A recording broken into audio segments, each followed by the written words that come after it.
Efésios capítulo 1, versículo 3 a 11. Diz assim: bendito Deus e Pai de nosso Senhor Jesus Cristo, né? A gente já vem falando desse texto desde sexta-feira. Bendito Deus e Pai de nosso Senhor Jesus Cristo, que nos tem abençoado com toda a sorte de bênçãos espirituais das regiões celestiais em Cristo Jesus. Assim como nos escolheu nele antes da fundação do mundo para sermos santos e irrepreensíveis perante ele, e em amor nos predestinou para ele, para a adoção de filhos por meio de Jesus Cristo, segundo o beneplácito da sua vontade, para o louvor da glória da sua graça que ele nos concedeu gratuitamente no amado, no qual temos a redenção pelo seu sangue, a remissão dos pecados, segundo a riqueza da sua graça que ele derramou abundantemente sobre nós em toda sabedoria e prudência, desvendando-nos o mistério da sua vontade, segundo o seu beneplácito que propusera em Cristo, de fazer convergir nele, na dispensação da plenitude dos tempos, todas as coisas, tanto as do céu como as da terra. Nele, digo, no qual também fomos também feito herança, desculpe, predestinados segundo o propósito daquele que faz todas as coisas,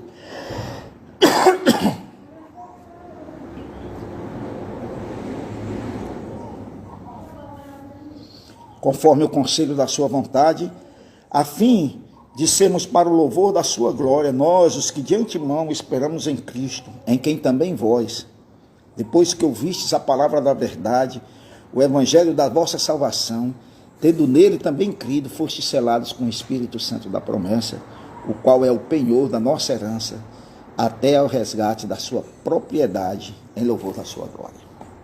Amém? Glória a Deus. Eu já disse para vocês, né? Olha, leia a carta de Efésios muitas vezes. Tentem entender. Aliás, como tudo nas escrituras, né?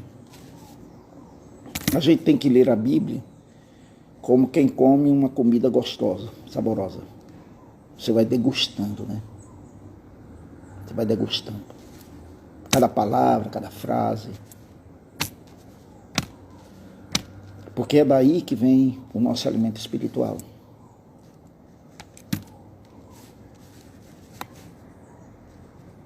Nesse texto, ontem, eu falei muito sobre o papel do Pai, de Deus Pai. E falei muita coisa sobre Deus. Mas hoje eu quero focar em Jesus. Olha,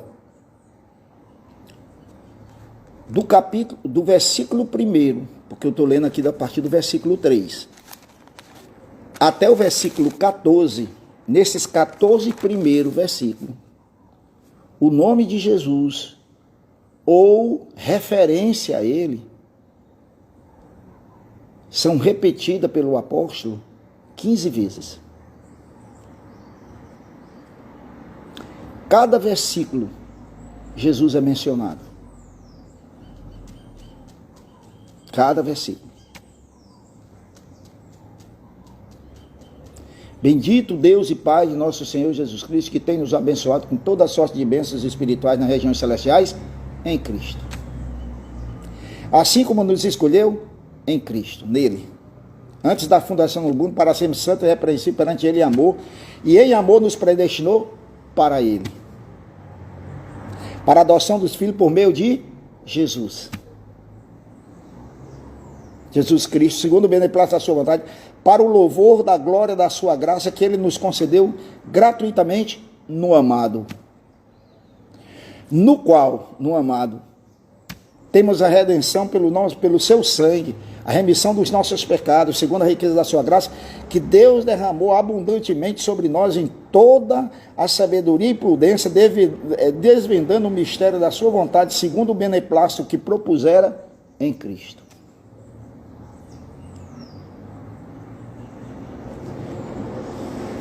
E aí pode continuar. O primeiro ponto meu aqui Por que Paulo dá tanta ênfase ao nome de Jesus? Você vê, é Deus fazendo, é Deus que nos abençoou, mas todas as bênçãos que Deus tem para nós é em Cristo. Isso nos leva a pensar de que fora de Cristo, olhando de uma maneira negativa, né, fazendo uma afirmação negativa, fora de Cristo não há bênçãos especiais dadas para aqueles que são filhos. O nosso Deus, ele não faz acepção de pessoas. Jesus diz que ele faz nascer o sol sobre os bons e sobre os maus. Mateus capítulo 5, versículo 45. Ele não faz acepção de pessoas. Mas há bênçãos, como por exemplo, vida eterna, como por exemplo, ser adotados por Deus, filho de adoção, como por exemplo, ter o Espírito Santo habitando, como por exemplo, ter um perdão de pecados. Essas bênçãos só é dadas em Cristo Jesus. Essas bênçãos só é dada por Deus em Cristo Jesus. Essa é a primeira coisa que como cristão nós temos que entender. Ninguém será perdoado fora de Cristo, como ninguém será condenado em Cristo. Porque a moeda é a mesma, muda só as duas faces. De um lado eu não serei condenado em Cristo, de outro lado eu serei salvo em Cristo. Mas é duas faces da mesma moeda. Isso é muito importante. Quando eu entendo isso, porque, por exemplo, por que Deus não pode condenar ninguém fora de Cristo? Por que Deus não pode condenar ninguém em Cristo? Porque ele puniu o pecado em Cristo. E seria injusto da parte de Deus se ele punir o pecado duas vezes, o mesmo pecado. Imagina só a título de ilustração. O réu, ele é condenado a 10 anos de cadeia por um crime que cometeu. Aí depois que ele cumpre os 10 anos de cadeia, ele volta de novo ao juiz, e o juiz diz, não, eu achei pouco, eu vou condenar de novo. Não, o senhor já deu a pena. Nem na justiça humana nós aceitaríamos isso. Imagine na justiça divina. Então uma coisa tem que ser muito clara, que é isso que o apóstolo Paulo está falando aqui, que tudo que Deus tem para nos abençoar, dessas coisas que eu falei para vocês, estão em Cristo. É por isso que ele vai dizer que nenhuma, Romanos 8:1, nenhuma condenação existe para os que estão em Cristo Jesus. Nenhuma. O que é nenhuma condenação? É nenhuma. É nenhuma. É muito, às vezes, é incoerente, às vezes. Você vê cristãos, pessoas fiéis, homens e mulheres, não perfeitas, mas que entregaram suas vidas para Jesus, que amam Jesus, reconhecem Jesus como o Senhor da vida delas. E ainda assim essas pessoas vivem como se fossem condenadas. Isso é muito... Eu digo como se fossem condenadas, por quê? Porque vivem no mesmo padrão, na mesma maneira de pensar de uma pessoa que está fora de Cristo. Vivem em função das mesmas coisas, vivendo as mesmas frustrações de alguém que está fora de Cristo. Tem alguma coisa errada.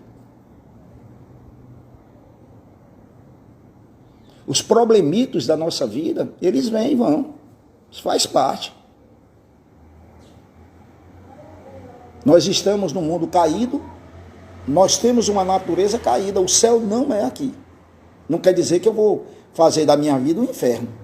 Não, minha vida é boa de ser vivida, eu quero viver. Mas eu preciso entender que nessa caminhada da vida a gente vai ter percas, né? Como eu estava falando agora da minha esposa, dos nossos pais. Quem tem mais idade aqui já perdeu pai e mãe. Dos avós, então. Ninguém está imune por estar aqui de perder um ente querido, um filho, que deve ser muito dolorido. Esse aí não dá nem para pensar, né? Mas lembra, o que Deus deu, Ele deu. Porque Deus amou o mundo de tal maneira que deu o seu Filho unigênito, para que todo aquele que nele crê não pereça, mas tenha vida eterna. Se Ele deu o seu Filho unigênito, para que quem nele crê não vá para o inferno, mas tenha vida eterna, você acha que agora Ele vai reter a mão? Ele não vai. Olha, versículo 3 e 4, eu quero chamar a sua atenção. Bendito Deus e Pai de nosso Senhor Jesus Cristo, que nos tem abençoado com toda a sorte de bênçãos espirituais nas regiões celestiais em Cristo. Presta atenção, só no versículo ele cita o nome de Cristo 2 vezes. Assim como nos escolheu nele, lá vai Cristo de novo, antes da fundação do mundo, para sermos santos e irrepreensíveis perante ele. Olha que coisa interessante.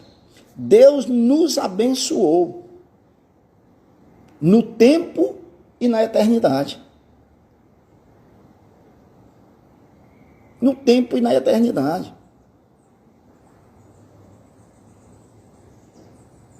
Aqui é algo extraordinário.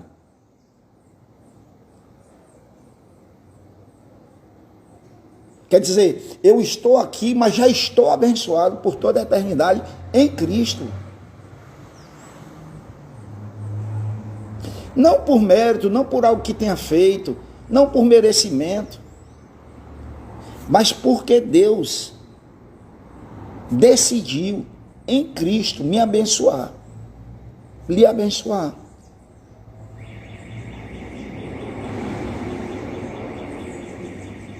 Olha como isso é importante. Outra coisa que é muito interessante aqui, e em amor, nos predestinou para ele para adoção de filhos. Por meio de quem? De Jesus Cristo, segundo o beneplácito da sua vontade. Presta atenção. Salvação não é apenas perdão. Não é. Salvação em Cristo é adoção. Quando alguém é salvo em Cristo Jesus, começa a fazer parte da família de Deus, como um filho ou uma filha adotiva.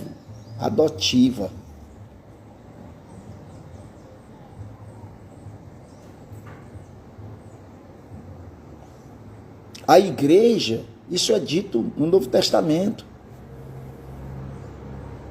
é a família de Deus. Quem é o pai? Deus. Quem é o filho mais velho? Jesus. Nós fomos adotados, gente. E eu gosto muito desse termo adoção, porque o filho adotivo, a filha adotiva, ela é, primeiro ela é vista, conhecida, depois ela é escolhida. É diferente do filho natural. O filho natural você não escolhe se vem filho, se vem homem, se vem mulher. Você não escolhe. Mas o filho adotivo você escolhe. Você pode adotar um filho moreno, preto, branco, uma filha loura, escura, não sei, você vai adotar. Não é você que vai adotar? Então você escolhe. Não, eu não gostei desse não. Não, eu gostei daquele ali. Então Deus, eu quero aplicar isso para nós aqui. Deus, ele já nos conhecia. Eu acho isso tão interessante. Às vezes nós queremos esconder pecado de Deus, como se Deus não soubesse. Ou queremos nos apresentar a Deus diante daquilo que nós não somos. Esse foi o erro dos fariseus, que na sua loucura do religiosismo, não conseguiu olhar para si e ver que eram pessoas pecadoras.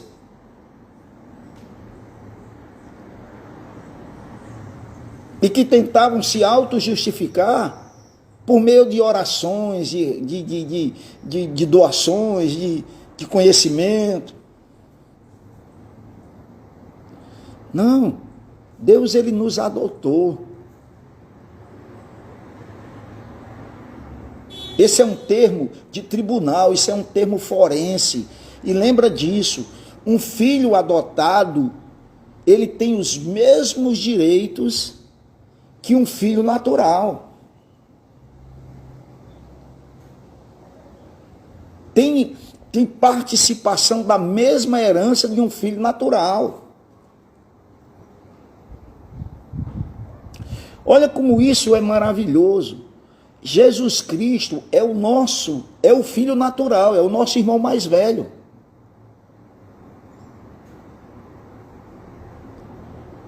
Então, tudo que Jesus tem direito, por adoção, nós passamos a ter também.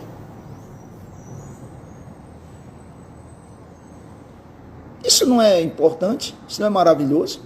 O apóstolo Paulo, escrevendo em 1 Coríntios capítulo 3, lá no finalzinho, ele vai dizer, olha, ninguém se glorie nos homens, porque tudo é vosso. Tudo é vosso.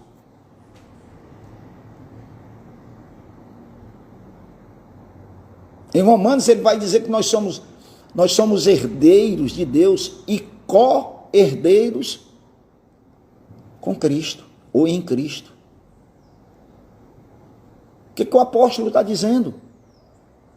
Que uma vez que eu estou em Cristo Jesus, tudo o que for de Cristo Jesus será nosso.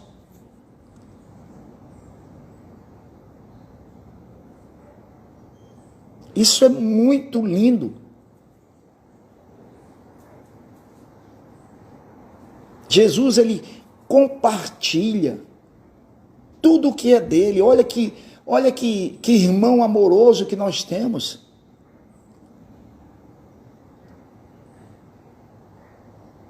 Quando você lê, por exemplo, no Evangelho de João, no capítulo 17, a oração dele, até a alegria dele,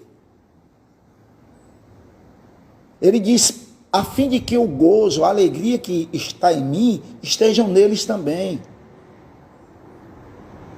No último versículo de João 17, ele vai dizer assim, Pai, para que o amor que tu tem para comigo, tu tenha para com eles também, até o amor dele, até o amor que o Pai tem por ele. Jesus está dizendo, eu quero que esse amor, que também seja estendido a eles.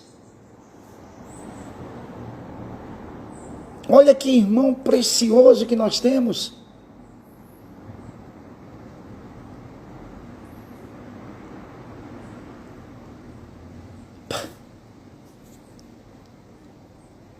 Na parábola do filho pródigo, de Lucas capítulo 15, quando o pai vai ao encontro do filho mais velho, ele vai dizer, filho, tudo o que é meu é teu.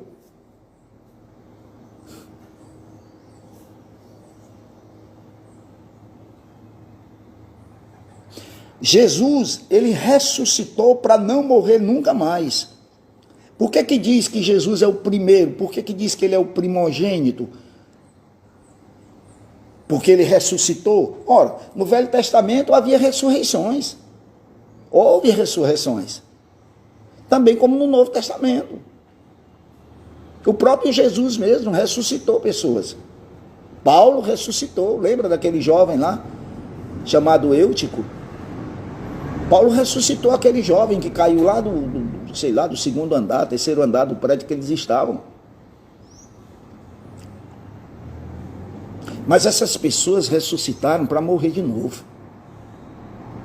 Só que quando Jesus ressuscitou, ele ressuscitou para não morrer mais. E é isso que acontece conosco.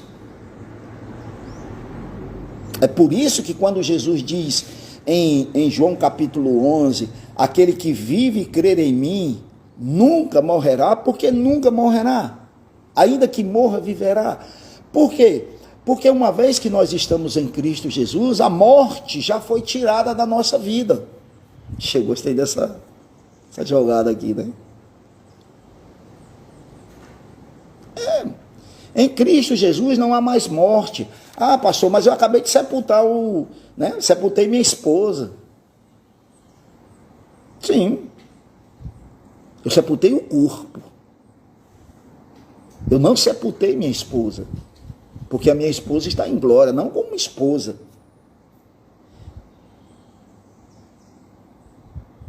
Você sepulta o corpo do cristão, por enquanto. Porque chegaram a uma hora que nem isso mais vai acontecer.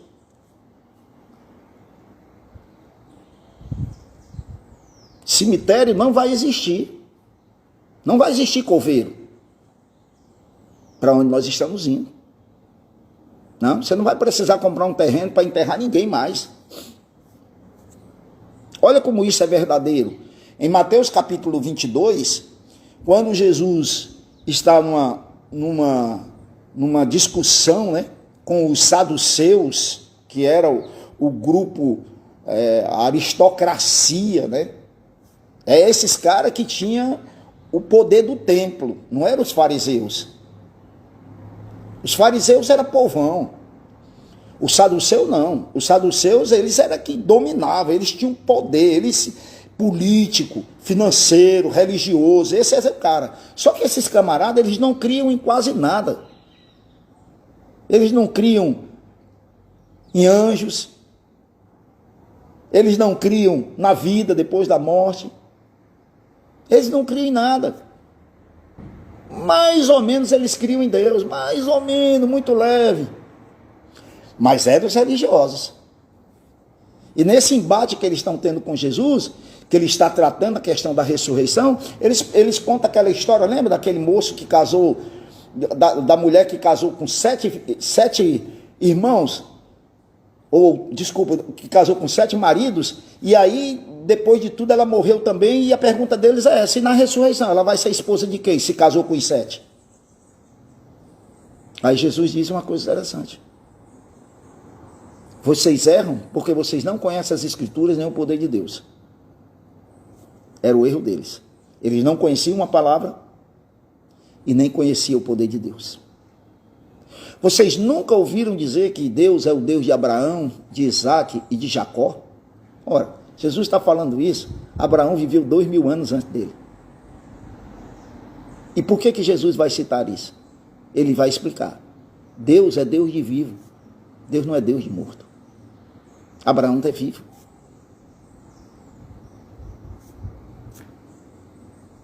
Entendeu? Na ressurreição, na transfiguração, aparece Moisés e Elias. Mas Moisés e Elias já tinham morrido, já tinham passado. Mas o que aconteceu? Eles estão lá, porque eles vivem. Deus não é Deus de morto. Essa história de que quando nós morremos, nós ficamos no sepulcro, isso não tem base bíblica.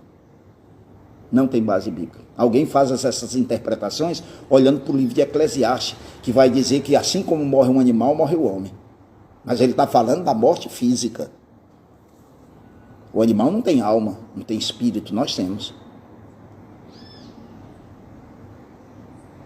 Paulo diz, por mim eu partiria agora para estar com Cristo, que é incomparavelmente melhor. Agora veja o versículo 5 a 7. Nós somos adotados em Cristo Jesus. Preciso parar, estou com 25 minutos, vou mais 5 aqui com vocês. Para o louvor da glória da sua graça, que ele nos concedeu gratuitamente. Preste atenção que essa bênção, ela é grátis. No versículo 5, no finalzinho, segundo o beneplácito da sua vontade, isso foi decisão de Deus. Versículo 6, Deus nos concedeu em Cristo Jesus gratuitamente. Versículo 7, no qual, em Cristo Jesus, nós temos a redenção pelo seu sangue, a remissão dos pecados, segundo a riqueza da graça de Deus. Favor imerecido. Aonde é que está isso? Nós temos a redenção, nós temos a remissão, o perdão dos nossos pecados pelo sangue de Jesus. Segundo a riqueza da graça de Deus. E bota a riqueza nisso, né? Agora, veja uma coisa interessante. Ele diz assim, ó, que Deus derramou abundantemente sobre nós, em toda sabedoria e prudência, desvendando-nos o mistério da sua vontade, segundo o beneplácito que propusera em Cristo, de fazer convergir nele. Eu vou parar aqui, porque esse vai ser o meu último ponto. Na dispensação da plenitude do tempo, ou seja, no período do tempo, todas as coisas, tanto as dos céus, como as da terra, todas as coisas, convergir é como se você pegasse, tentando explicar aqui, é como se você pegasse dois conteúdos, dois líquidos, água e leite, vamos supor, e você colocasse dentro do mesmo vasilhame.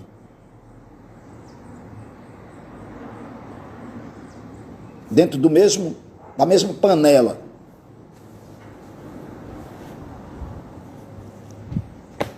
Pronto, ali está tudo. Então ele está dizendo, a dimensão tempo e a dimensão eternidade, tudo converge em Cristo Jesus. É por isso que quando o apóstolo Paulo diz, por exemplo, que nós já estamos assentados nos lugares celestiais em Cristo Jesus, como é que nós estamos assentados? Se eu ainda estou aqui, se você ainda está aí, é porque as duas coisas convergem em Cristo Jesus. Para Deus não existe ontem nem amanhã. Para Deus é agora. Porque na dimensão eternidade, o tempo é presente. É por isso que nós vamos ver quantos textos nas Escrituras. Quando Deus se apresenta a Moisés, ele diz, eu sou o que sou. Por que eu sou o que sou? Porque Deus não é passado. Deus não é futuro. Deus é o que é, eternamente. No presente.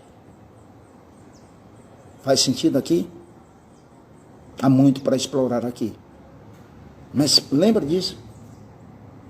Quer dizer, eu estou aqui, mas já estou nos lugares celestiais em Cristo Jesus. Não é que eu esteja vivendo dois momentos ao mesmo tempo. Não. É porque o que já está pronto para mim ficar assentado nos lugares celestiais em Cristo Jesus, e para você e para todos os cristãos de todas as épocas, de todos os tempos. Os que já partiram já estão lá, literalmente. Já fazem parte da igreja gloriosa. Os que não partiram, o lugar já está reservado lá. Imagina no banquete que a sua cadeira já está lá, tem o seu nome. Ninguém vai sentar naquela cadeira. Ou você vai para um estádio, um jogo de futebol, ou para um teatro, não sei, e você compra o ingresso, e no ingresso tem o número da sua cadeira. Pronto, você não está sentado lá, mas a cadeira já lhe pertence, está só lhe esperando. É uma ilustração meia rasteira, mas só para a gente poder entender um pouco.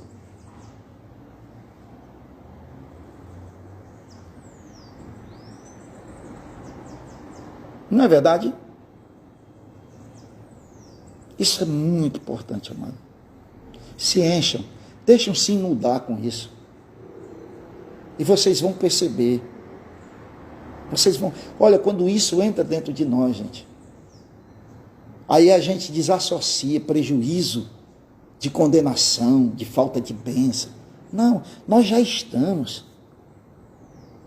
Bendito Deus e Pai de nosso Senhor, que já tem, que nos tem abençoado. Ele já abençoou, gente. Eu não tenho que fazer campanhas. Não. Eu já recebi toda a bênção. Agora, se o Deus que me deu todas essas bênçãos para mim, para você e para todos os cristãos, porque isso não há exceção. Tem aqueles cristãos muito fortes, com muito conhecimento, tem aqueles cristãos que não são tanto. E daí? Nós fomos comprar do mesmo jeito. As minhas preferências é que, para mim, o culto deve ser assim, assim. Aí o outro, não, eu acho que deve ser assim. Aí o outro diz, não, meu amigo, Jesus está sendo louvado? Jesus está sendo adorado?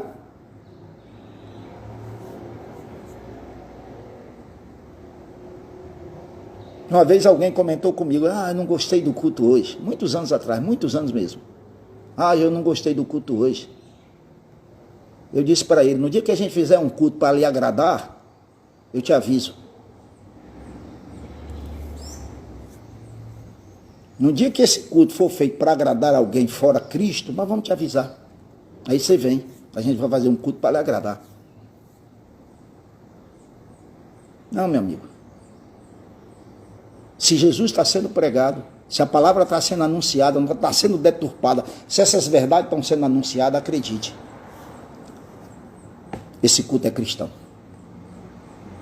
Se é o nome dele que está sendo exaltado, pregado, anunciado, orado, louvado.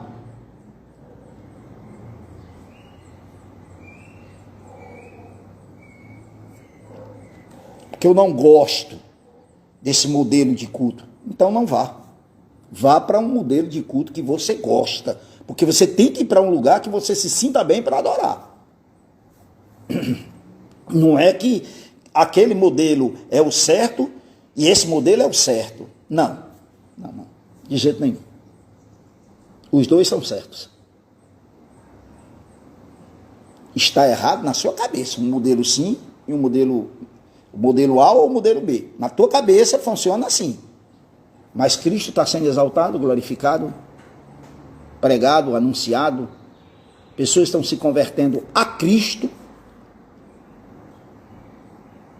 olhando para Jesus e dizendo, eu não tenho salvação fora dele, versículo 7, no qual temos a redenção pelo seu sangue. Essa palavra é forte, pelo sangue de Jesus.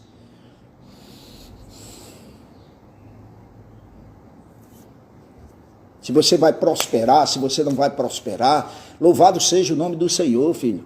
Tem gente que se prosperar financeiramente é um maior desastre da vida, porque se corrompem.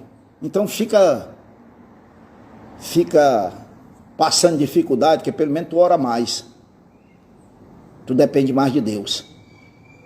Não é assim? Eu digo muito isso e vou parar aqui.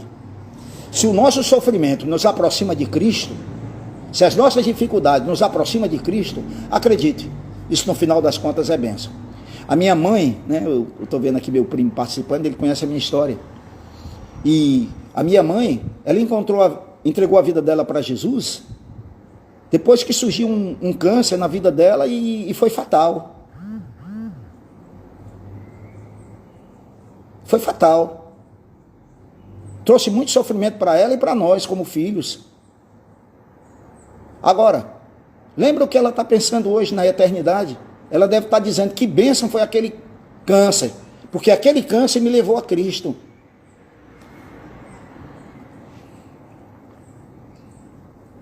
Lembra, a dimensão tempo e eternidade convergem em Cristo.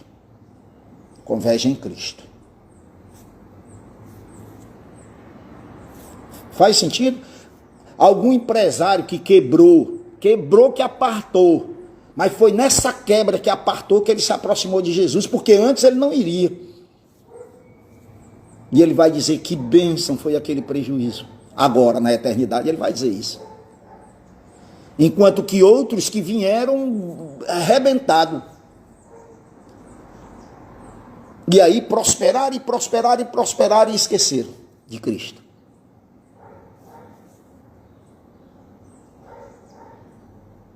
Aí ele vai dizer, que maldição, mano, foi aquela bênção. Eu não soube usar. Não é que a bênção seja maldita, não. Eu não estou pregando aqui sofrimento, não, pelo amor de Deus. Não. Teologia de Cristo Jesus é vida e vida em abundância. Beleza? Foi Davi que disse: Senhor, não permita que eu fique miserável demais, que venha blasfemar do teu nome. Rei Davi. E nem que eu me torne rico ou poderoso demais, que venha me esquecer de ti. Nós vivemos nesses dois extremos, precisamos tomar cuidado. Deus abençoe vocês.